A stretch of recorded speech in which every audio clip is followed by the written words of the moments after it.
La corrupción y el narcotráfico se institucionalizó en el año 2007, desde cuando Rafael Correa Delgado asumió el poder.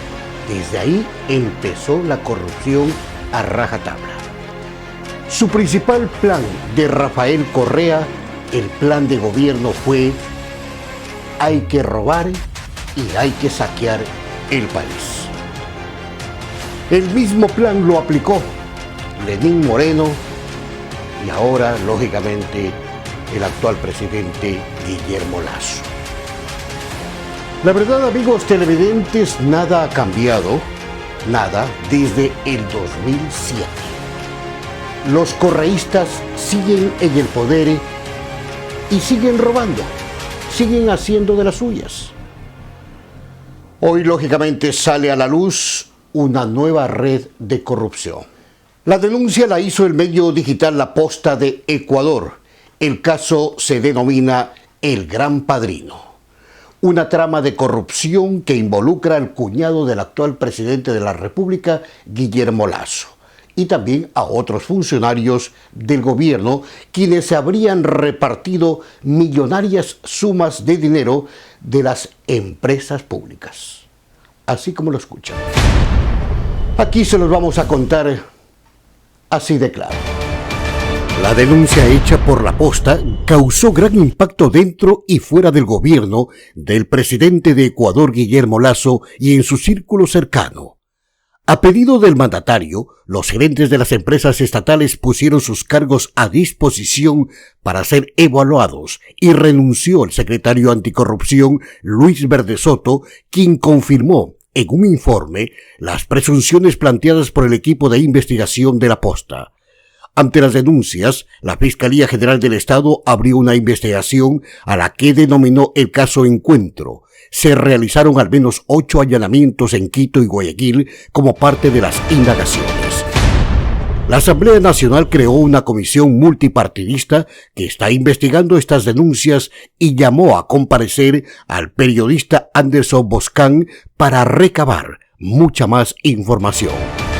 Los implicados en este atraco está Hernán Luque, expresidente de la empresa coordinadora de empresas públicas, y Danilo Carrera Droet, cuñado del presidente de la República. El primero era funcionario del presidente Guillermo Lasso y trabajó muy cerca del mandatario en el ámbito privado. Danilo Carrera Droet, cuñado del presidente Guillermo Lasso, es señalado como el gran padrino. Es el hombre cercano al presidente Guillermo Lasso y al gobierno.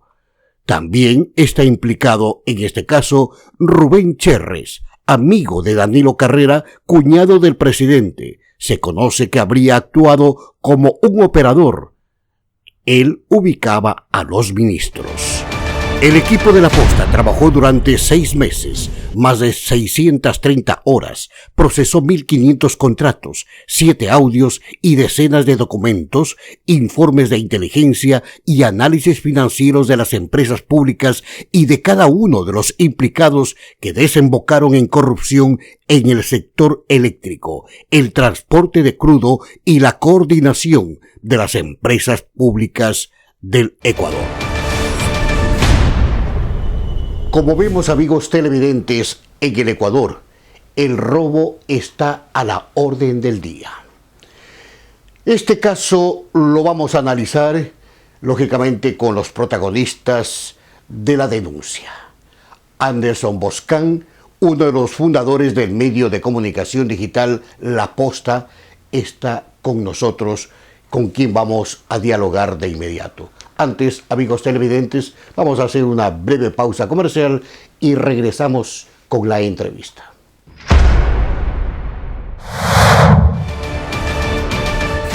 Anderson, empecemos por el principio para que tenga un conocimiento un poquito más amplio en la comunidad internacional acá en los Estados Unidos. ¿Quién es el padrino? ¿Quién es el padrino? Esta trama que la denominas así.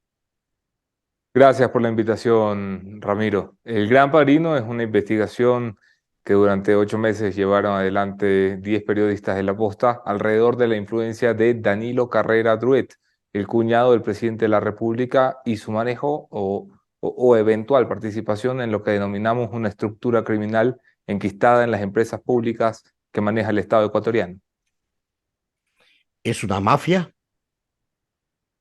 Se comporta como una mafia, sin duda alguna. Estamos hablando no de la natural corrupción pública que estamos acostumbrados a investigar. Esto es funcionarios públicos llevándose de forma mala vida el dinero de los ecuatorianos, sino que en realidad se trata de la participación de gente de la socialité ecuatoriana, de gente del sector privado que se ha coludido, que se ha puesto de acuerdo para beneficiarse de los recursos de todos los ciudadanos. Anderson, pero ya no es nuevo la corrupción en el Ecuador, es decir, esto sería una cereza más al pastel. La corrupción es un viejo cáncer con el que hemos batallado muchos en el país, pero esta tiene una especial diferenciación y es la complicidad que está teniendo desde los altos estamentos del Estado, el intento por encubrir desde los altos representantes del gobierno nacional lo que evidentemente son actos de corrupción. Lo natural en el Ecuador es que un pillo descubierto era puesto delante de la justicia y abandonado por los políticos a su suerte.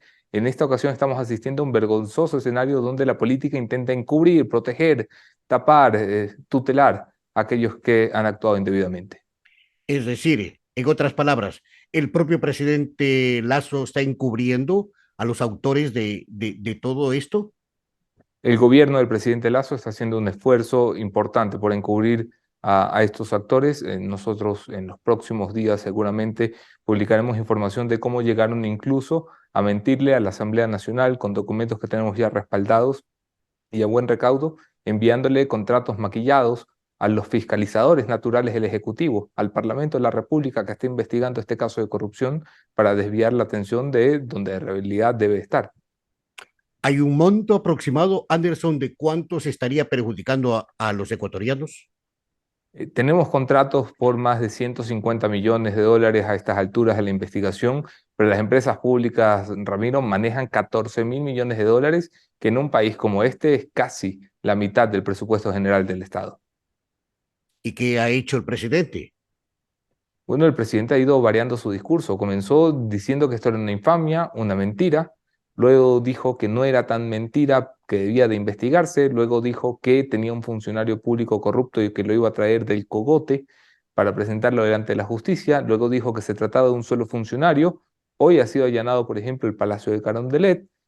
Hay un ex viceministro que ha sido pillado por la justicia antes de abandonar el país. Hay otro viceministro en funciones que ha sido allanado en su casa, un gerente de la principal compañía estatal petrolera ecuatoriana allanado y despedido. Creo que el gobierno empieza a reconocer por fin lo que es una red de corrupción. Anderson, pero toda esta red de corrupción, como tú lo señalas, no es de ahora, sino desde hace muchísimos años, es decir, desde el correísmo que viene arrastrando, y es la misma gente del correísmo la que está incrustada en el gobierno de el señor Lazo. Entonces, ellos son los que manejan para arriba y para abajo.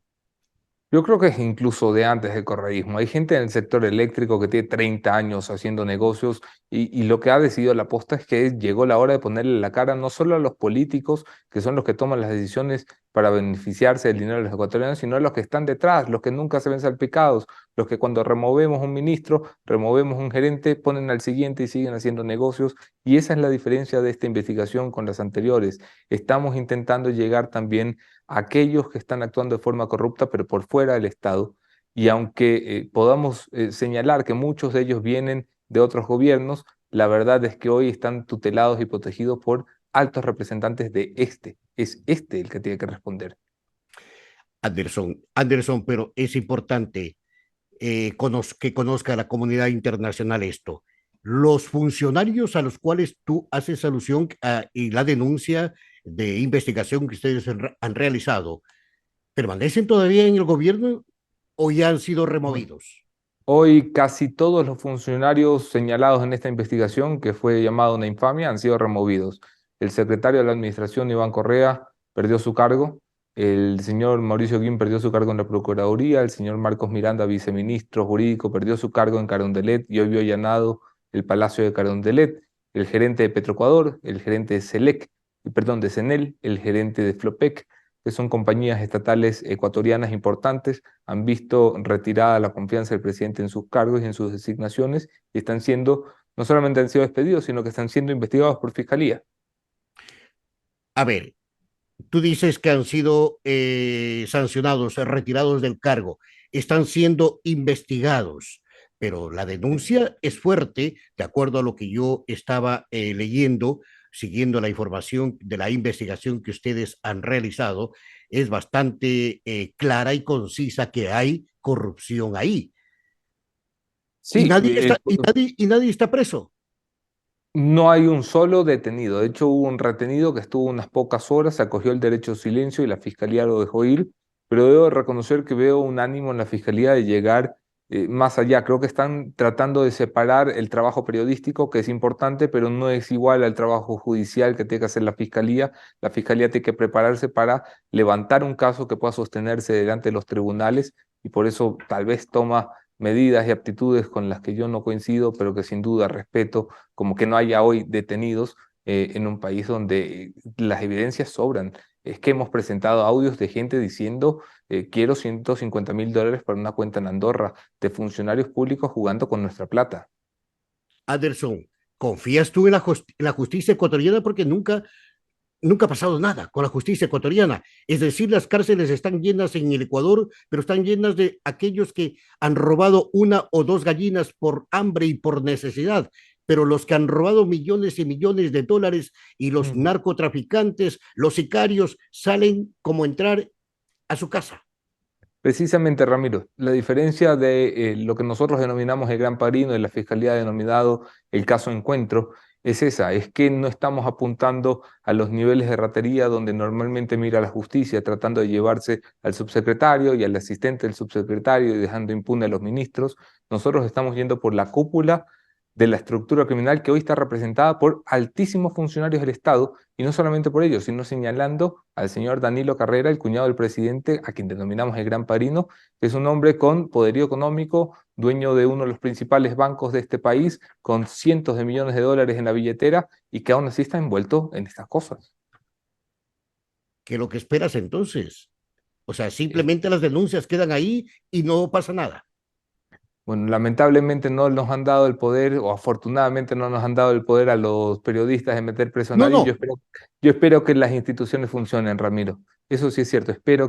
Tengo esperanza en que las instituciones de este país, por primera vez, no midan cuánto dinero tiene alguien en la cuenta antes de actuar, no midan cuánto poder tiene alguien en un familiar antes de actuar, no midan si tiene un partido político que lo respalda o un gobierno que lo respalda y que cumplan la promesa que la Constitución le hace al Ecuador, que todos somos iguales ante la ley, que el que delinque va a la cárcel. Anderson, volviendo al tema que realizo o al trabajo periodístico, que es muy importante el trabajo periodístico que realiza la Posta en Ecuador, al cual pues lo felicito muchísimo a ti, a todo el equipo, que realmente realizan un trabajo de maravilla. Recuerdo que incluso tú también la Posta denunció, recuerdo, y a raíz de la denuncia de la Posta fue que destituido el ministro de Energía, Vera, si es que mal no recuerdo, Vera, a quien se le comprobó un montón de hechos vinculados con la minería ilegal, vinculado con la corrupción, y un hombre que lo protegió el presidente de la República a capa y espada. Sí, desde entonces el presidente viene sosteniendo este error de creer que su lealtad tiene que ser para con los suyos y no para con el pueblo ecuatoriano, porque lo que ha hecho es enfrentarse a proteger a sus ministros y no proteger los intereses del soberano, que es el pueblo ecuatoriano. Efectivamente, nosotros investigamos al señor Javier Vera Grunauer, quien hoy ya no es ministro de Energía, y lo investigamos en el marco preciso de esta investigación que hoy denominamos el Gran Padrino. Él es parte de esta estructura, él tuvo cercanías con el señor Rubén Cherres, que es el mejor amigo del cuñado del presidente, bueno, y esto llevó a la destitución del señor Vera Grunauer, pero solamente cuando la justicia le fue a tocar la puerta de la casa, cuando nosotros habíamos probado inmoralidades, como que el señor tenía un carnet de discapacitados cuando no tenían ninguna discapacidad para pagar menos en la energía eléctrica, o cuando mostramos ya irregularidades como las que bien señalas, los pedidos de sobornos que hubo en minería. Perfecto. No sé si tú conoces también algo sobre la minería en la provincia del Oro, en Saruma, y todo el sector Sí, de la provincia del Oro. sí, sí, sí, una de mis primeras investigaciones como periodista hace muchísimos años fue precisamente la contaminación minera con mercurio en esa zona del país, en Saruma y Portobelo, que han sido condenadas al abandono tantos gobiernos ya. Y también un robo increíble, ¿no? Un robo y que va asociado a lavado de activos, porque una de las mejores formas de lavar activos en este país, y hay informes de la Embajada Americana que así lo demuestran, es precisamente la minería ilegal, y ahora también muchas fincas están sirviendo para aquello. Pero hay una cosa, en una consulta popular, Anderson, el pueblo ecuatoriano ya se pronunció y dijo no a la minería. Y sin embargo, el propio presidente Lazo ha ido como 2 o 3 veces, creo, a el sector de Saruma y la provincia del Oro a seguir avalando eso, a que sigan explotando el oro.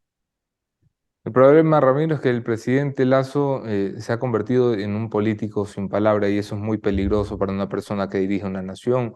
Prometió no subir impuestos, terminó por subirlos cuando fue presidente, prometió luchar contra la corrupción y ser el primero en denunciarla, y cuando tiene una denuncia importante de corrupción, a quien denuncia es el periodista. Prometió libertad de expresión, hoy tenemos persecución. Prometió, en fin, son promesas que suenan muy bien cuando era candidato y que le han quedado muy grandes cuando está en el cargo. Anderson, ¿qué le queda al presidente Lazo? Rectificar. Yo creo que a estas alturas la soledad del presidente es notoria. Ha llamado a un gran acuerdo nacional al que no ha asistido ninguno de los partidos políticos del Ecuador, ninguno de los grandes partidos políticos del Ecuador.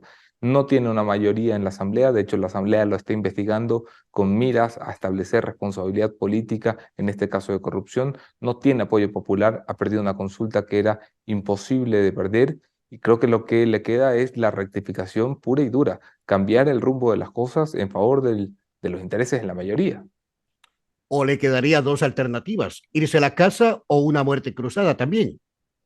Sí, la renuncia en el Ecuador de un presidente solamente está contemplada de forma voluntaria. El presidente tendría que tener primero las agallas, la entereza, la hombría de bien de reconocer que ha actuado mal y decir o me voy a mi casa ahora o llamar a una muerte cruzada e irse en 6 meses, pero dudo mucho que el presidente tenga esas cualidades. ¿Qué crees entonces que lo que se venga para el Ecuador? Creo que viene un periodo lamentable de desestabilización, donde los políticos piensan en su propio provecho, aprovechando una coyuntura donde los ciudadanos están realmente lastimados y golpeados, asqueados de una clase política que se ha dedicado a enriquecerse. No descartaría yo una confrontación y pugna de poderes a la vieja usanza en un país que parecía haber superado esos traumas institucionales. Ese es el precio que está pagando el presidente Lazo y los acuerdos que ha mantenido con el correísmo. No solamente eso, que sí, que ha tenido acuerdos con el correísmo, pero creo que es el precio de no haber tenido un plan de gobierno, de no haber pensado en la gente, de haber pensado en llegar a la presidencia para ponerse una banda y no haber llegado a la presidencia para servir a la nación. El correísmo sigue tomando más fuerza. Sí, creo que el Ecuador está condenado a la movida populista. Creo que la gente se ha volcado hacia el correísmo porque el mejor jefe de campaña de Rafael Correa se llama Guillermo Lazo. Si a alguien tiene que haber llamado a Rafael Correa la noche del domingo 5 de febrero, es a Guillermo Lazo, y le tiene que haber dicho muchas gracias por haber hecho todo tan mal. Anderson, de nuestra parte, nos comprometemos y queremos, vamos a hacer la gestión acá ante el Congreso de los Estados Unidos y ante varias autoridades para que Anderson Boscan pueda presentar en una conferencia acá en los Estados Unidos sobre esta denuncia que es grave, para que de una forma también se conozca en todos los sectores internacionales esta situación, porque no puede quedar solamente la denuncia en el papel, ni puede solamente quedar ahí y como tantas otras denuncias han quedado. Se siguen riendo de los ecuatorianos y el Ecuador sigue siendo maltratado y el pobre pueblo ecuatoriano, el más débil, el más desposeído, pues ese es el que es más pisoteado cada día en el Ecuador. ¿Estamos de acuerdo? Vamos a hacer esa gestión, mi querido Aceptamos. Anderson. Aceptamos esa gestión, nosotros colaboramos con todas las instituciones en este país y estaremos encantados de hacerlo en el hermano país de los Estados Unidos, que además ha sido un país que ha luchado contra la corrupción aquí, en territorio ecuatoriano. Este momento me sonó el teléfono, yo no sé quién sea, si es el señor Lazo o es el señor Correa, pero alguien me llamó. Y cualquiera menos Moreno, porque Moreno ya no pinta nada. Ahí ya no pinta nada. No, ya tampoco lo dejan pintar nada, ¿no? Gracias, Anderson, a ti por habernos acompañado esta noche aquí en Así de Claro con Ramiro Valdivieso. Gracias por haber hecho conocer este tema sobre lo que acontece en el Ecuador con esa trama de corrupción a la comunidad internacional acá en los Estados Unidos. Eso es importante que se haga conocer estos temas porque la situación en el Ecuador es bastante grave. Grave con, no solamente con la corrupción, también con el narcotráfico y también con el sicariato. En verdad nos hemos extendido un poquito de tiempo. Agradecemos mucho a la producción porque nos ha permitido pues terminar con la entrevista y nos ha cedido un espacio importante. Porque vale la pena conocer este y otros temas más. Estaremos en cualquier otro momento conversando contigo, Anderson, y para conocer de cerca y de primera mano lo que acontece con este y otros casos de corrupción en el Ecuador. Amigos, con ustedes vamos a volver de inmediato. Tenemos mucho más que contarles aquí. Y siempre lo hablamos así de claro.